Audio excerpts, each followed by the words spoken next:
Chapter 89. A Nocturnal Interview. Monte Cristo waited, according to his usual custom, until Dupré had sung his famous Suivez-moi. Then he rose and went out. Morel took leave of him at the door, renewing his promise to be with him the next morning at 7 o'clock, and to bring Emmanuel. Then he stepped into his coupé, calm and smiling, and was at home in 5 minutes. No one who knew the Count could mistake his expression when, on entering, he said, "Ali, bring me my pistols with the ivory cross." Ali brought the box to his master, who examined the weapons with a solicitude very natural to a man who is about to entrust his life to a little powder and shot. These were pistols of an especial pattern, which Monte Cristo had made for target practice in his own room.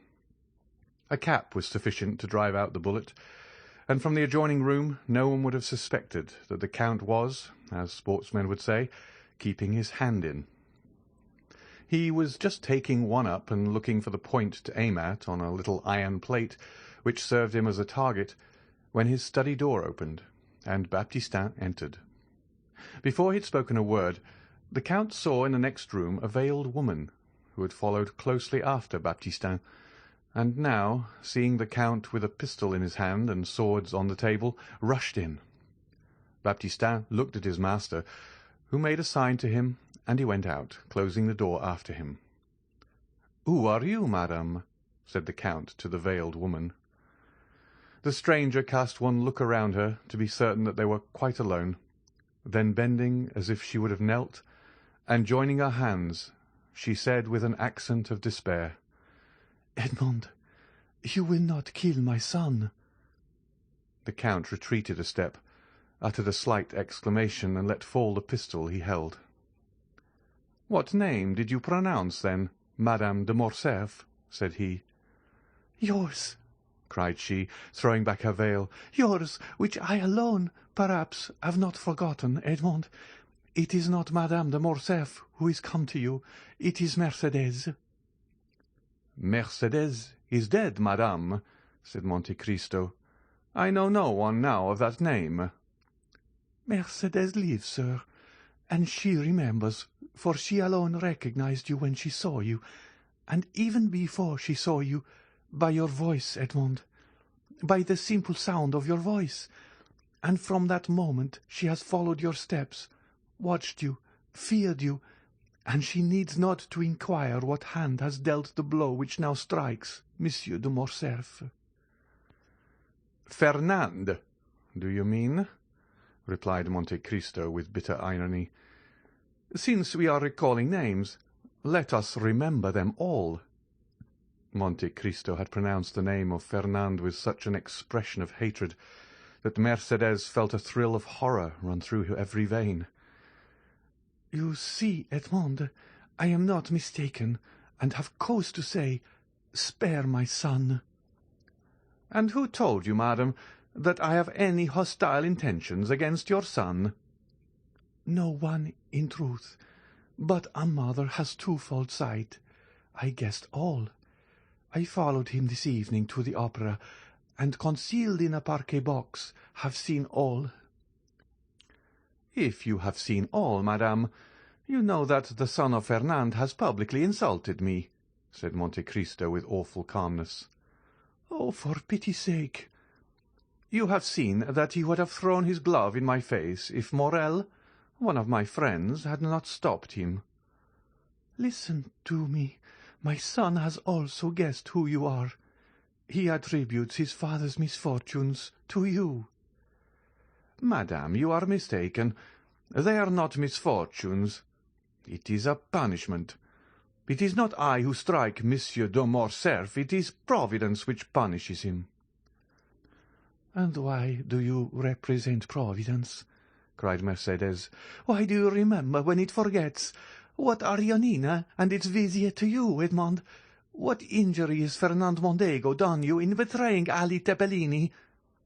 "Ah, madame," replied Monte Cristo, "all this is an affair between the French captain and the daughter of Vasiliki. It does not concern you. If you are right, and if I have sworn revenge myself, It is not on the French captain or the Count of Morcerf, but on the fisherman Fernand, the husband of Mercedes the Catalane." "Ah, sir," cried the Countess, "how terrible a vengeance for a fault which fatality made me commit! For I am the only culprit, Edmond, and if you owe revenge to anyone, it is to me, who had not fortitude to bear your absence and my solitude." "But," exclaimed Monte Cristo, "why was I absent? And why were you alone?"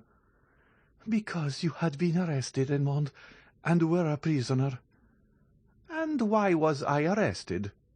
Why was I a prisoner?" "I do not know," said Mercedes. "You do not, madame. At least I hope not.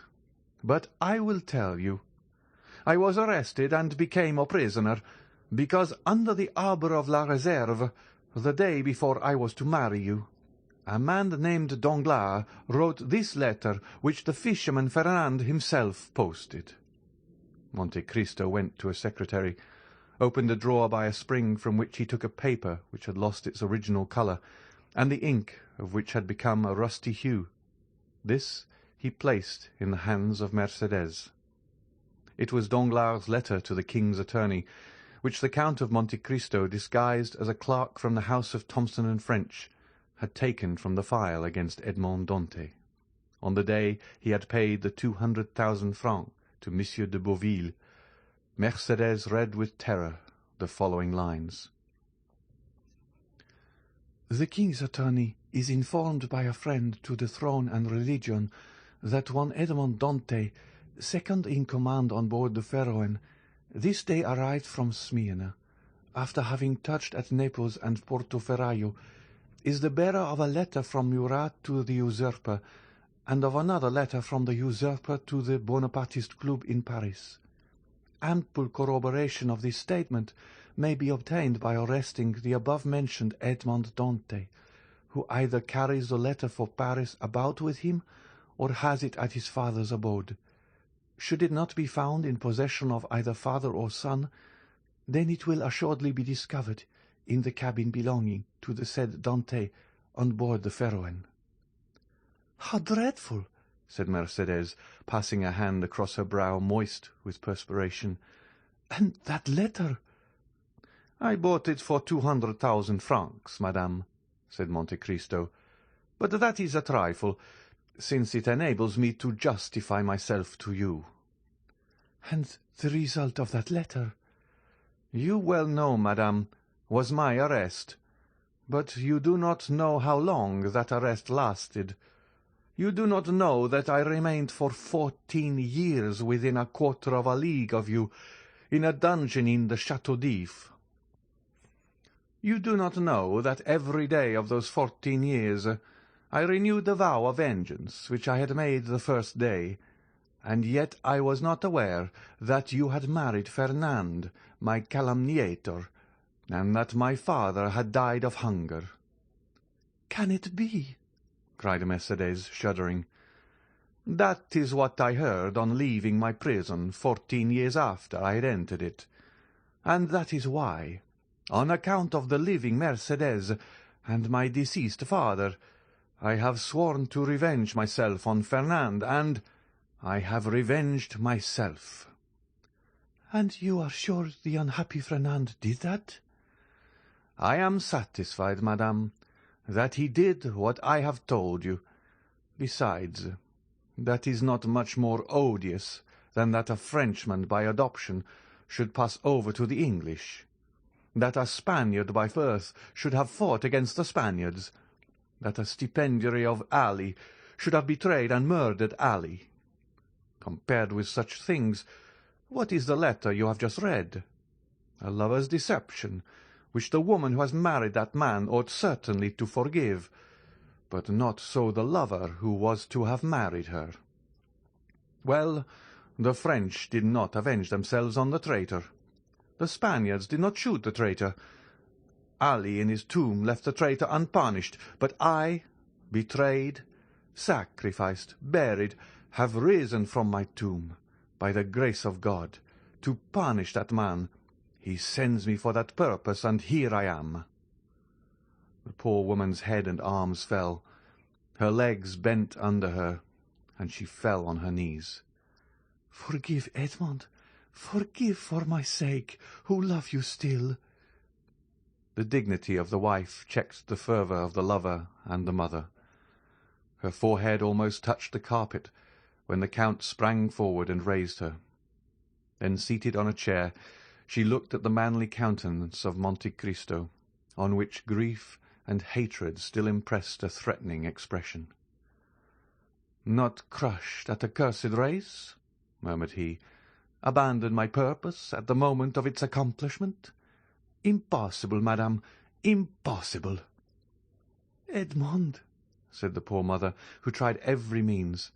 "when I called you Edmond, why do you not call me Mercédès?" "Mercédès!"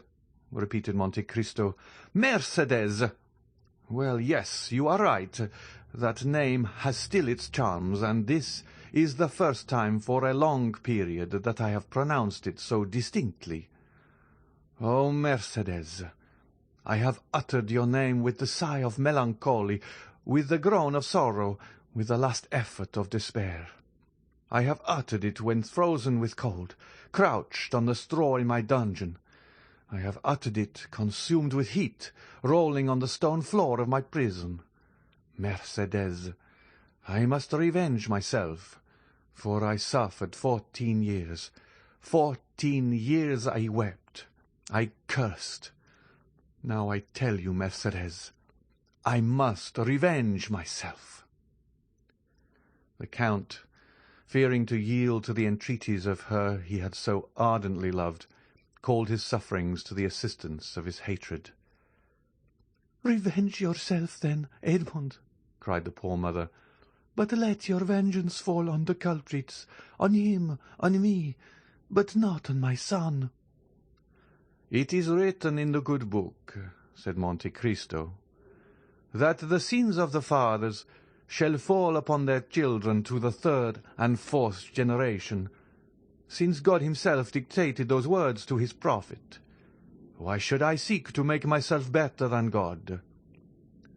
"Edmond," continued Mercédès, with her arms extended towards the Count, "since I first knew you, I have adored your name, have respected your memory. Edmond, my friend, do not compel me to tarnish that noble and pure image reflected incessantly on the mirror of my heart. Edmond, if you knew all the prayers I have addressed to God for you while I thought you were living, and since I have thought you must be dead. Yes, dead, alas! I imagined your dead body buried at the foot of some gloomy tower, or cast to the bottom of a pit by hateful jailers, and I wept. What could I do for you, Edmond, besides pray and weep? Listen, for 10 years I dreamed each night in the same dream. I had been told that you had endeavoured to escape, that you had taken the place of another prisoner, that you had slipped into the winding sheet of a dead body, that you had been thrown alive from the top of the Château d'If, and that the cry you uttered as you dashed upon the rocks first revealed to your jailers that they were your murderers. Well, Edmond, I swear to you, by the head of that son for whom I entreat your pity, Edmond, for 10 years I saw every night every detail of that frightful tragedy, and for 10 years I heard every night the cry which awoke me shuddering and cold. And I too, Edmond, oh, believe me, guilty as I was, oh yes, I too have suffered much." "Have you known what it is to have your father starve to death in your absence?" cried Monte Cristo, thrusting his hands into his hair. "Have you seen the woman you love giving her hand to your rival while you were perishing at the bottom of a dungeon?" "No," interrupted Mercédès. "but I have seen him whom I loved on the point of murdering my son." Mercédès uttered these words with such deep anguish, with an accent of such intense despair, that Monte Cristo could not restrain a sob. The lion was daunted, the avenger was conquered. "What do you ask of me?" said he. "Your son's life? Well, he shall live." Mercedes uttered a cry which made the tears start from Monte Cristo's eyes, but these tears disappeared almost instantaneously, for doubtless God had sent some angel to collect them. Far more precious were they in his eyes than the richest pearls of Guzerat and Ophir. "Oh," said she, seizing the Count's hand and raising it to her lips. "Oh, thank you, Edmond.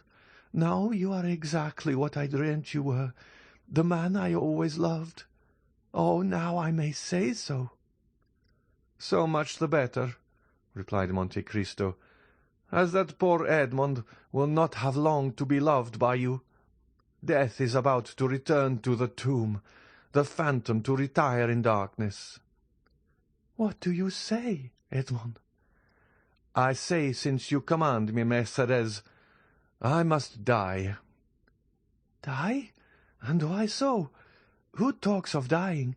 Whence have you these ideas of death?" "You do not suppose that, publicly outraged, in the face of a whole theatre, in the presence of your friends and those of your son, challenged by a boy who will glory in my forgiveness as if it were a victory, you do not suppose that I can for one moment wish to live? What I most loved after you, Mercedes, was myself, my dignity, and that strength which rendered me superior to other men. That strength was my life. With one word, you have crushed it, and I die." "But the duel will not take place, Edmond, since you forgive." "It will take place," said Monte Cristo in a most solemn tone. "But instead of your son's blood to stain the ground, mine will flow." Mercedes shrieked and sprang towards Monte Cristo, but suddenly stopping. "Edmond," said she, "there is a God above. Since you live, and since I have seen you again, I trust to him from my heart. While waiting his assistance, I trust to your word. You have said that my son should live, have you not?" "Yes, madame, he shall live," said Monte Cristo, surprised that without much more emotion Mercedes had accepted the heroic sacrifice he made for her. Mercedes extended her hand to the Count. "Edmond," said she, and her eyes were wet with tears while looking at him to whom she spoke, "how noble it is of you! How great the action you have just performed! How sublime to have taken pity on a poor woman who appealed to you with every chance against her! Alas, I am grown old with grief more than with years, and cannot now remind my Edmond by a smile or by a look of that Mercedes whom he once spent so many hours in contemplating. Ah, believe me, Edmond, as I told you, I too have suffered much. I repeat, it is melancholy to pass one's life without having one joy to recall, without preserving a single hope. But that proves that all is not yet over. No, it is not finished. I feel it by what remains in my heart. Oh, I repeat it, Edmond. What you have just done is beautiful. It is grand. It is sublime." "Do you say so now, Mercedes? Then what would you say if you knew the extent of the sacrifice I make to you? Suppose that the Supreme Being, after having created the world and fertilized chaos, had paused in the work to spare an angel the tears that might one day flow for mortal sins from her immortal eyes. Suppose that when everything was in readiness, and the moment had come for God to look upon his work and see that it was good, suppose he had snuffed out the sun and tossed the world back into eternal night. Then, even then, Mercedes, you could not imagine what I lose in sacrificing my life at this moment." Mercedes looked at the Count in a way which expressed at the same time her astonishment, her admiration, and her gratitude. Monte Cristo pressed his forehead on his burning hands, as if his brain could no longer bear alone the weight of its thoughts. "Edmond," said Mercedes, I have but one word more to say to you. The Count smiled bitterly. Edmond, continued she, you will see that if my face is pale, if my eyes are dull, if my beauty is gone, if Mercedes, in short, no longer resembles her former self in her features, you will see that her heart is still the same. Adieu, then, Edmond. I have nothing more to ask of heaven. I have seen you again, and have found you as noble and as great as formerly you were. Adieu, Edmond. Adieu, and thank you. But the Count did not answer. Mercedes opened the door of the study, and had disappeared before he had recovered from the painful and profound reverie into which his thwarted vengeance had plunged him. The clock of the Invalides struck 1, when the carriage which conveyed Madame de Morcerf away rolled on the pavement of the Champs-Élysées, and made Monte Cristo raise his head. "What a fool I was," said he, "not to tear my heart out on the day when I resolved to avenge myself."